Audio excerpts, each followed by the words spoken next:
Hi, everyone. Welcome to another Terry Talk.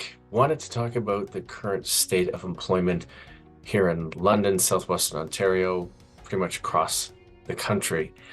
Uh, Statistics Canada just released its data for April, found that employment is up 0.4%, so a few more people working than the previous month, and our unemployment rate staying at about 6.1%, so unchanged.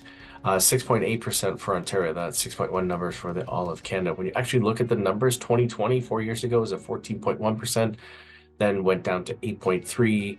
It's been hovering around 5.2 for 2022, 2023, just a bit of a bump up so far this year. So unemployment still is remaining exceptionally low. What's going on? Well, Canadian manufacturers and exporters just released a study saying 18,000 jobs over the next 4 years. Each of those 4 years, 18,000 jobs disappearing, gone. Those people, those workers, gone.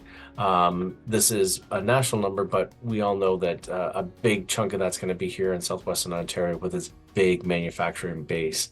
Here in London, it was 17.7% growth in the manufacturing sector over the last several years. That's huge. That's absolutely massive. And it's only going to get greater as we bring on board. Honda's announced some expansions. We've got the plant down in Windsor making batteries for electric vehicles. We've got the Volkswagen plant here, upwards of 5, 6, 7,000 additional jobs that are going to need to be filled. What's going on? Well, folks, it's demographic time. David Foote told us this back in the 1997, I believe it was, in Boom, Bust, and Echo. We're not making enough babies. Our birth rates are exceptionally low. Our baby boomers are starting to hit the exits and already have for a lot of them. We don't have enough people, pure and simple. And right now, when we look at manufacturing, about 28% of those people manufacturing are 55 or older, meaning they're soon going to time out. They're going to find that they've got enough time in to realize retirement and ride off into the sunset, as it were.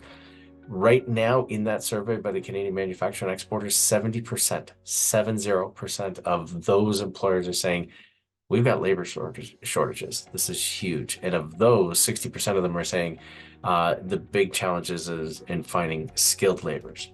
So what happens when you got a supply and demand? Demand's high as we continue to grow the number of jobs. Supply low as our birth rates and our baby boomers exiting tell us. Well, supply and demand means prices are going up. So not surprisingly, we've seen medium household incomes going up roughly about 4 to 4.5% over the last little while. And more importantly, people have choice now. Employees have choice where they're going to go. So you cannot leave employer brand to chance. You've got to be really good at attracting people, retaining them, so hold on to them, and transitioning when the time comes. This is all about employer brand. And do you have an employer brand that is going to make people want to come and work for you? With the choice, you want to be at the top of that list. Now, if you're interested in learning more about how your employer brand is doing, how you're doing in terms of attracting, retaining, and transition, reach out to us. We've built the People Power Index. People Power Index is an online survey assessment that you can complete that will tell you how well you're doing relative to each one of those core pieces: attracting, retaining, and transitioning talent.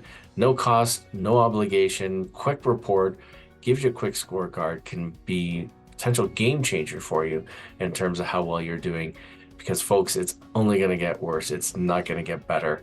So be prepared, as they say, and get ready for the future, and so that you can attract, you can retain, and you can transition great talent.